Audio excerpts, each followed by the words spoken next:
கனிய வச்ச கடவுள் நீயம்மா.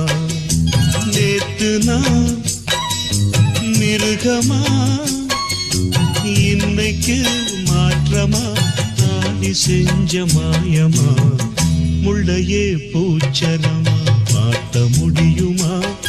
இந்த கல்லையே கனிய வச்ச கடவுள் நீயம்மா.